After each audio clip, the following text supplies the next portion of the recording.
welcome back to my channel. My name is Mesha and welcome to Mesha's Corner. So today I'll be making some pumpkin cinnamon rolls with maple cream cheese glaze. So I hope you guys enjoyed this one. It took me a while to make it. It was definitely a little challenge for me because you guys know I don't bake. However, I did an amazing job at it. I hope you guys like it.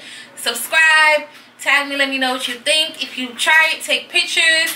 And yeah, so let's get started. Alright guys, so we're going to start off with the dough in my mixer here with the hook. I have my yeast. This is one package of rapid yeast. That I got it from Walmart. You can get it from any supermarket or Walmart. You're going to add some sugar down in there, just a tiny bit. Then you're going to add some really warm water, about 100 degrees, 100 to 110 or 15 degree water. You don't want it to be boiling hot water or anything like that because it will, it will ruin your yeast. So you're just going to mix this up a little bit.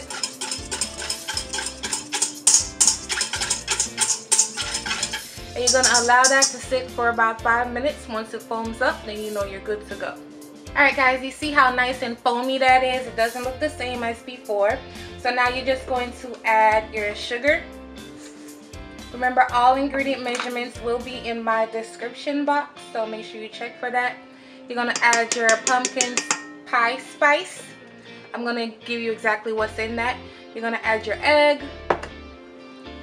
You're going to add your pureed pumpkin down in here. Do not get pumpkin pie mix. You want just straight up pureed pumpkin from the can, a 15-ounce can. Down in there. Alright, so now you're just going to add your salt and your milk. You're going to cut your machine on or your hand mixer and get this all incorporated. Alright guys, so now I'm going to add my flour in. I'm going to add half at a time.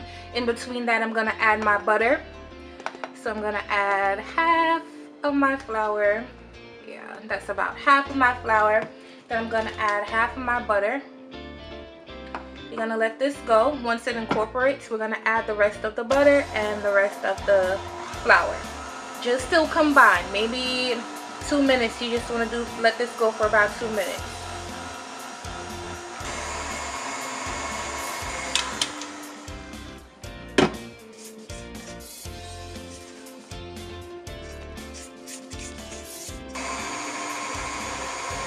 Alright guys, so now I'm going to add the rest of my butter in. My melted butter and the rest of my flour in. Remember, if your mixer is not getting everything off the sides, use a spatula to scrape it down to make sure you're getting all of that into your mix. You don't want to leave anything out. And now you're just going to mix this till combined. And it's probably going to take about 7 to 8 minutes because you want this to mix until your dough starts coming off the sides of your bowl. Alright guys, so this is your dough. You're going to put it into a greased bowl, and it's probably going to take 1 hour to 2 hours to rise. So put it in a warm, dry place. I'm probably just going to sit it on top of my stove and cover it with a towel or plastic wrap, and then we're going to get to the fun part. Alright guys, so we're going to make the filling for the cinnamon rolls. Excuse the flour, that's my bench flour that we're about to roll out the dough. I forgot to make the filling before I did that. So to my brown sugar, all I'm going to add is tons and tons of cinnamon. You're probably going to need 3 to 4 tablespoons of cinnamon down in your brown sugar. I'm also going to add some nutmeg. And you're going to mix this up and that's it. Alright guys, so this is what the dough looks like. You see it's about tripled in size. So you're just going to beat it down. And then I'm going to empty it out on my floured surface. Hopefully you guys can see everything I'm doing. Make sure your hands are clean. Make sure your countertop is super clean. Alright, so you're just going to knead the dough in the flour that's on your countertop. Because this is a very tacky dough. It's going to be kind of not wet, but very tacky, but it should be really soft. You might not need all of it because you don't want to put excessive flour on your dough. So as you can see, I'm moving some of it back. Alright, so now you're going to push this down into like a rectangular shape as much as you can. Then you're going to take your rolling pin and you're going to roll this out really well. Try to keep your rectangular shape. Don't forget to put a little bit of flour on your rolling pin. Turn it. It's starting to look perfect. Alright guys, so now you're going to take your butter. You're going to brush the whole thing with melted butter. I don't want to just pour it on there, so I'm just going to brush it. You're brushing it with butter so that your filling can stick. Now you're going to take your cinnamon sugar mixture and you're just going to sprinkle it all over. Pile it on in there as much or as little as you prefer.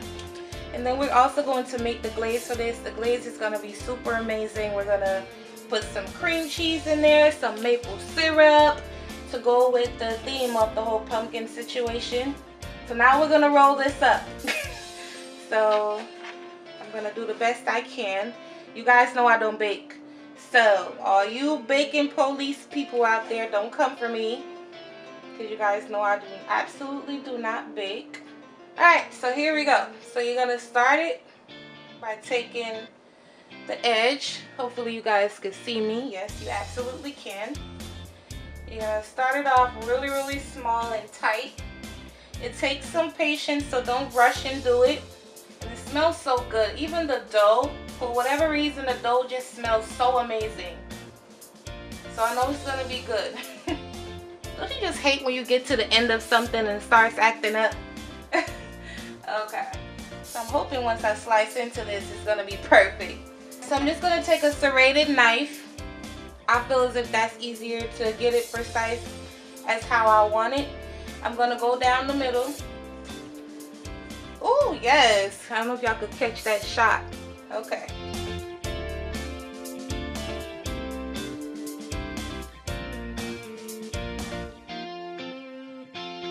We're going to bake them off into a 375-degree oven for about 30 minutes. So we're going to put them in a warm place, cover them with aluminum, plastic wrap, whatever you want. Put them in a warm place so that they can proof one more time. They're going to double in size and then we're going to pop them in the oven. In my bowl here I have some cream cheese. To that I'm going to add some milk. Maybe half of it for right now because I want to break down my cream cheese before I add everything else. My maple syrup and my cinnamon. Everything has flavor. Okay, the dough has flavor, the filling has flavor, the glaze needs to be flavored. And I'm also going to add my vanilla. And I'm just going to beat this up really well just so I can break down this cream cheese. It's room temperature, but it still needs to be broken down. And then we'll add the sugar in, the powdered sugar. Alright, so to this I'm going to add my powdered sugar. I'm basically going to eyeball it. But again, like I said, my ingredient measurements will be on my website and the link will be in my description box below. You're also going to add your salt, just a pinch. It's going to come out. Maybe a quarter teaspoon or so. You're going to mix this up, get it nice and smooth. And you're probably going to need to rotate between the powdered sugar and the rest of your milk to get it to the consistency that you prefer. However, I will put below exactly how much I use for my icing. Alright guys, so these are what my cinnamon buns look like. They smell amazing. They've got nice and golden around the edges. Now you're just going to take your icing and just drizzle it all over the top. You can put as much or as little as you prefer. And my buns are still nice and warm.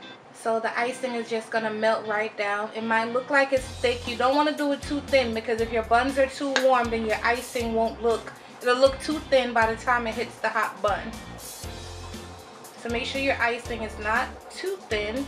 And then I'm just going to spread it. I hope you guys enjoyed this recipe. If you try it, tag me and let me know what you think. Don't forget to give me a thumbs up and subscribe. And I'll see you guys next time on my next video. Bye guys. Oh. Allow these to cool for at least 15 minutes before removing it from the pan.